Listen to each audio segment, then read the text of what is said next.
What's going on, guys? This is going to be our spoiler talk for What If Episode 9. As I just mentioned, spoiler warnings, here we go. This is my favorite episode. This was freaking epic and amazing. Jason and I have been pondering through it, and I'm sure most of you have. So many cliffhangers and so many episodes, like, oh, I want to see the continuation of that story, or the character, at least from this episode. Well, we finally got those answers, and I love how they all tied everything with most of the characters from most of these episodes into this, and they turned it into the Guardians of the Multiverse. I thought it was brilliantly done. I love the story, and I just thought it was perfectly made. So I really enjoyed this one. Yeah, I definitely thought it was awesome. I'm not quite sure it was my favorite episode, but it was definitely up there. Like, I thought just the way that all the fight scenes were really, really well done. It was pretty interesting, the choices they made of, like, the 5 or 6 people for the Guardians. But I thought everything was great, and their interactions were all pretty good with each other. And, yeah, it was a super interesting way to kind of close this whole thing off. And yeah, they did tie in a lot of the other episodes together. Yeah, for sure. And you mentioned some of the interactions. I completely agree. It was so organic, so interesting, and I love when Thor kept on saying Vegas. I was thinking like say Midgard, but I guess we got Vegas. That was For the Vegas. closest thing we were gonna get. Yeah, for Vegas. But I mean, Midgard pretty much is just Vegas, so, I mean, what else is there? I guess so. Yeah, but no, I mean this was definitely it was my favorite one, but I mean it was right up there, like you said, with episode 8, episode 4, and also episode 2. I'm really sad as well that this is going to be our last ever time that we get to hear Chadwick Boseman. He was everyone was brilliant in the voice casting, or the voice acting rather, but Chadwick Boseman, it's just so sad that this is the final time we get to hear him. He was just, again, brilliant, but as he mentioned in Captain America Civil War, death is just another path. So He's on the other plane now. exactly. But yeah, but you mentioned the action. I thought the action was really well done this episode. I thought they made, as you mentioned earlier, some really interesting choices on the fights. And my favorite fight, which I wish was, I get why they cut it so short, but I really wish it was drawn out just a little bit longer. Zombie Scarlet Witch versus Ultron Vision, just the emotional and personal ties there. I just wanted it to be just a little bit longer, but I get why. For the running time, I get why they had to cut it out with all the other action that was going on, so totally understandable. But I just thought, again, when you talk about all the choices, that was so interesting to bring Zombie Scarlet Witch because of her personal tie and emotional tie to Ultron.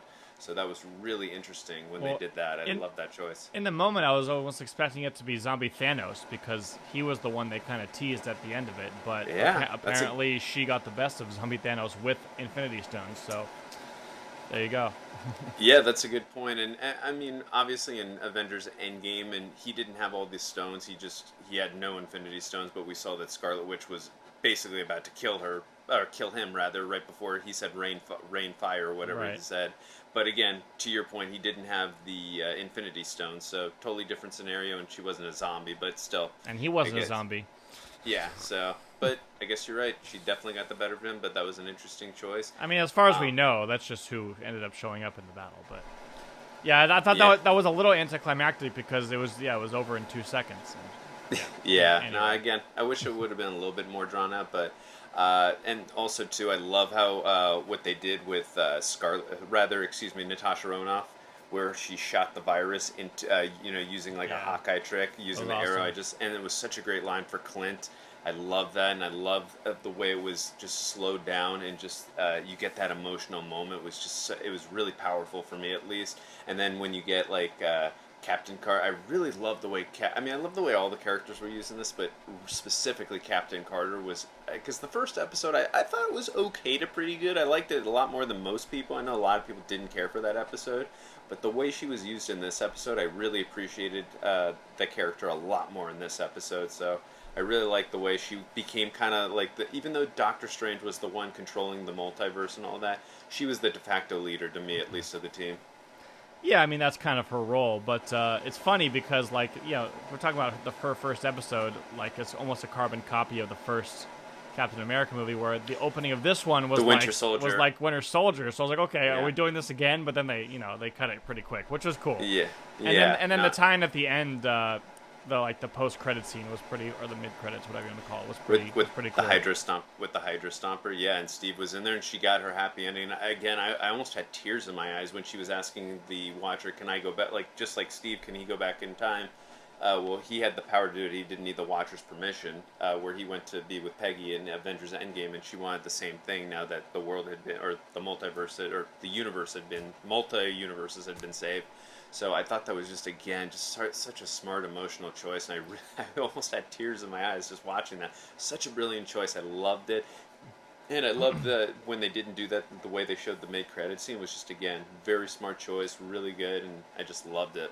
I don't know, man. The Watcher stopped us from having a Captain America, Captain Carter baby. Wonder what that would have come out like. Pretty impressive, strong baby, definitely. But, I mean, you never know. So we'll see what season 2. I mean, we did see that Steve is going to be in there. And it's not Captain America, But I'm saying he's not going to have the Steve serum, though, so. No, I know. It's just Steve. It's just normal puny Steve Rogers, but Puny Steve Rogers. Just a good man at heart still. But yeah, and I guess Tony Stark is just not really allowed to participate in these episodes. He said no way, Stark, not you. He either dies or he's just not allowed to participate. It's kind of comical. You know, I thought they were gonna like tie something in with that, the reason why he didn't bring him, but I don't know. I mean, nothing really came of that. And I'm just curious, when they brought in Gamora, did they say which episode she was from? Because I just off my recollection, I don't remember. Do you remember which episode she was in, or no? Every other character. The only time I really remember seeing her very briefly was, I think, the previous episode when like they showed like the Guardians fighting on Xandar when it was being destroyed by Ultron, and she was like fighting, okay. but Okay. I never really saw her in any other episode. I don't think. Okay, that's what I was wondering, because every other character had a prominent role, had their own episode, I feel, and Yeah. I just don't, again, just off the top of my head spitballing, I don't remember seeing Gamora having her own episode and her own storyline before this episode. Everyone else, I do remember their episodes. I mean, something crazy was going on because she and Tony were on Nidavellir or something, right? Like with the... Yeah. So Yeah. I don't. So they just never showed us that episode or that universe. So she was just another universe, I guess. But Yeah, and two, I just there's so many references I can't even go over, but just the moment where they're holding down Vision Ultron, and they're using the Stone Crusher thing, just so reminiscent of Infinity War, right before Peter Quill had that emotional moment where he found out that Gamora died, and then he started hitting Thanos and accidentally helped him get set free in that moment. But it just so reminiscent of that moment. I was like, my head kept on spinning, like, oh my god, there's that moment, there's that moment, there's that moment. It was just really well done. it's a good thing T'Challa is Star-Lord this time, not Quill. Yeah, but again, I will always defend Quill in that moment. Say, like, if any of us found out, like, that the woman we loved or the person we loved had been murdered, and the person who did the murdering was right in front of us, like, that's just a human reaction, in my opinion. So, not defending what he did. Dude, be smart and wait till the glove is off and then pummel him. I get it, but I'm just saying he was just being human. That's all. I'm not know. defending what he did. I'm just saying he's human. That's all Stupid I'm ass, saying. stupid ass humans. Yeah, exactly. I also got to say, too, I love the way they infused the theme music of so many, of Doctor Strange, of Killmonger, of T'Challa, of the Guardians, Peter Quill. I just love the way they instilled all the theme musics from all these different characters. And then we heard the Avengers theme music, of course, by Alan Silvestri.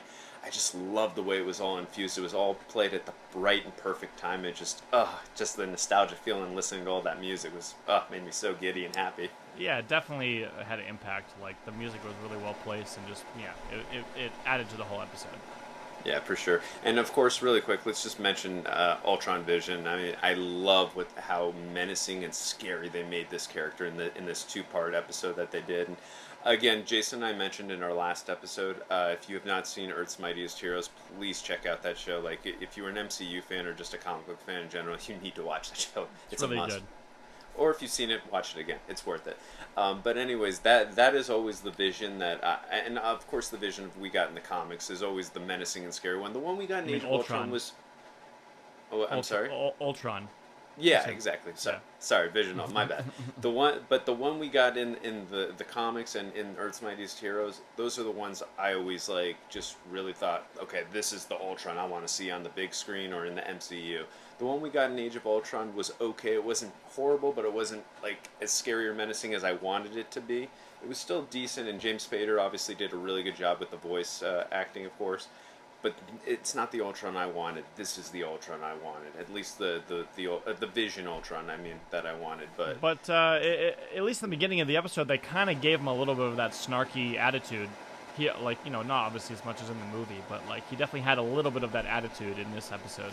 Well, understandably so. I mean, he'd already destroyed universes and he already defeated the Watcher in his mind, so he thought he was ultra confident at that point, no pun intended. But I mean, it made sense why he was a little more snarky at that point. So he'd already kind of set out to do what he had done. It's not like he had failed his mission or anything, but I didn't mind that. Yeah, no, it was cool. I thought Ultron was super cool and really good villain. And I mean, I think we all knew that I kept on thinking during the episode, where's Killmonger? Is he there? Where is he? I can't even understand. But he was, of course, Killmonger's always coming up with a plan where he's going to be, kind of where he's going to devise a plan where he's going to come out on top and everyone else is going to be down the wrong or the bottom, whatever. But totally made sense. I was kind of thinking Doctor Strange might double cross them possibly, but I knew it was possibly going to be Killmonger too, one of the two, but makes sense that it was Killmonger. And again, I thought it was a really smart choice, and it was really funny. I saw a comment on Twitter. I thought it was funny. It's like Doctor Strange caught Arnim Zola and Killmonger like they were Pokemon. I thought that was kind of funny, but yeah, just all in all, just a great episode. I thought the series really wrapped up nicely. Now when you kind of watch it all as one, I think it was very cohesive and very interesting, and I just like I said, I just really like the way they wrapped this episode up, the series up rather, with this episode. It was just really well done, really well thought out, and I really enjoyed this series. I mean, the Marvel Cinematic Universe just did a fantastic job this past year with all their series, from WandaVision to Falcon and the Winter Soldier to Loki, which you need to finish, Jason, so we can review it, and this show. I thought really well done with all their TV shows, and I can't wait to see the future shows from She-Hulk and to whatever else they come out with. Yeah, I thought the last two episodes of this series really added to the overall good of my liking of the entire series. I liked it, the individual episode thing, but the fact that they're all tied together at least a little bit, it definitely made a difference for me. So I was really happy with the way that this series came out. And I'm curious if they're going to do another run of it or if they're just kind of a one-off thing. But if it is a one-off thing, so be it. I'd love to see them. I'd love if they come up with a story idea that's good enough to extend into another season. Anything MCU, I'm going to watch at this point. I think that's most of us. But I would love to see if they could come up with something else. I'd love to see that. Last thing, too, I just want to mention before we finish off this spoiler talk. I really love the way they used Doctor Strange in this episode. Obviously, a man who had nothing left to lose. He'd lost his heart, not his hands. Lost his universe. Lost his universe too. But basically, what I was going to say is I love how he brought all the other characters from the multiverse into one universe so that they could fight Vision Ultrons. Wonder if he's going to be doing that anytime in the future. Curious to see. Guess we'll see. And I was actually thinking, are they going to use the show to tie into anything going forward with movies and such? But I don't know if they really did. So yeah, maybe. Yeah, but it doesn't. Nothing overly obvious. So yeah, but no, that was really interesting the way Doctor Strange was bringing other characters from the multiverse. So that just makes me more giddy for a certain December. Well, technically, wasn't it the Watcher who brought them all into the? Well, the Watcher was choosing that, but but Doctor Strange was the one who was actually bringing them in. Okay.